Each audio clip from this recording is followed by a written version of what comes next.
Good afternoon, adventurers. This is Megan with Blue Mermaid Travel.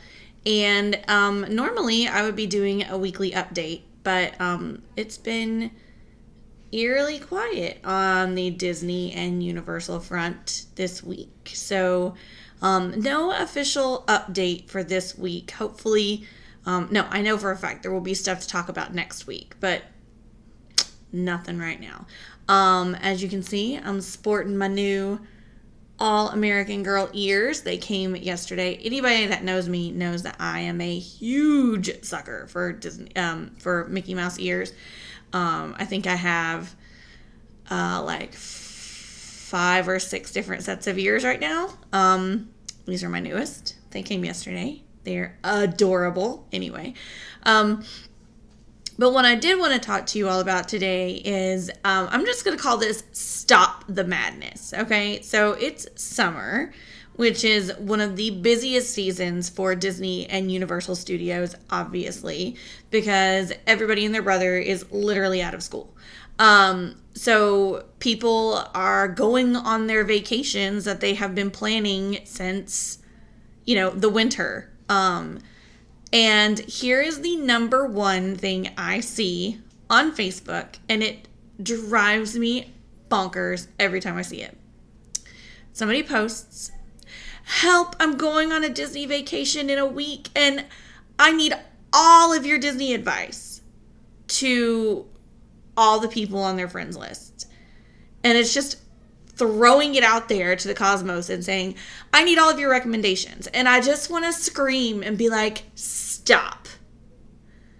First of all, you're going to get bombarded with everybody's information, because everybody that thinks that they've been to Disney, everybody who has been to Disney at least once thinks that they are an expert on Disney.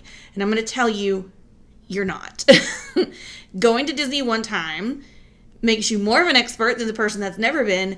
But what you're an expert on is you're an expert on how you do Disney. You are not an expert on how everybody does Disney. And what you need when you ask these questions is what you're trying to do is trying to figure out how you want to do Disney.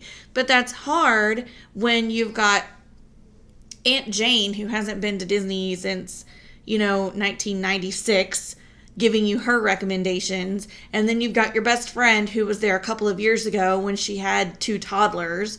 And then you've got, this friend over here that you are kind of friends with. You're friends on Facebook, but you're not really friends, who is like, "Oh, you need to do this. You need to make sure you download the app, and you need to get your fast passes." And you're like, "What's a fast pass?" Like, you don't know these things. And it just, what you were doing by asking that question is you were trying to simplify things, and now you've just made it that much harder, because you thought, "Oh, well, everybody's going to have I trust these people. I'm friends with these people on Facebook. They have to be they're knowledgeable, right?" But everybody does Disney differently. And what you want, if you're a parent that has, school-age children, what you want out of a Disney vacation is going to be very different from somebody who has 2 toddlers that they're taking to Disney, or people who went to Disney as adults or as adults only. It's a very, very different experience. And so what you have to figure out is, how do you want to do Disney? Do you need to leave in the middle of the day and go back to the resort and just relax? Or are you people who you want to get to the park when it opens and you want to stay until it closes? Those are very different touring plans, people. I would never create a touring plan that was identical for those two groups of people. If you haven't been to Disney, or you've never been to Disney, you haven't been in several years, I wouldn't create a touring plan that has you walking really, really quickly, because you don't know your way around the park yet. And if you haven't been to Disney in the past couple of years, things have changed. And I know what you're doing. You're asking these on Facebook because you're trying not to get sucked into the void of endless Walt Disney World blogs. Because if there's one, there's 500,000. And there's all these lists out there. 10 things you should do at Disney. 15 things you should never do at Disney. 7 places you have to eat at Disney. 10 snacks to eat at Disney. It's overwhelming, right?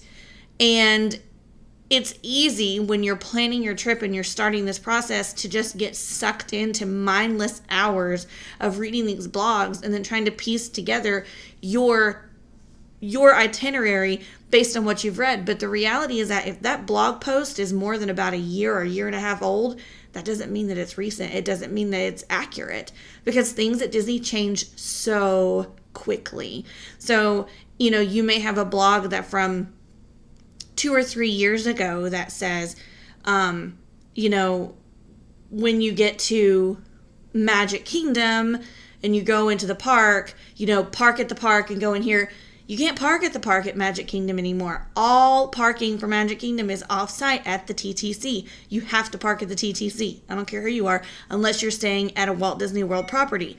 So these are little things that if you don't know can really kind of throw a wrench in your plans. And that's one of the reasons why you need us to help you with your itineraries. So you can always contact us at info@bluemermaidtravel.com and we can help you, or find us on Facebook at facebook.com/bluemermaidvacations and we will get started working with you on your itinerary. Don't go to Disney without a plan. Don't do Universal without a plan. And don't pull your hair out and sit up at nights worrying about it. Let us do the worrying for you. Anyway, that's my spiel for the week. Have a great weekend, and we'll see you all next week.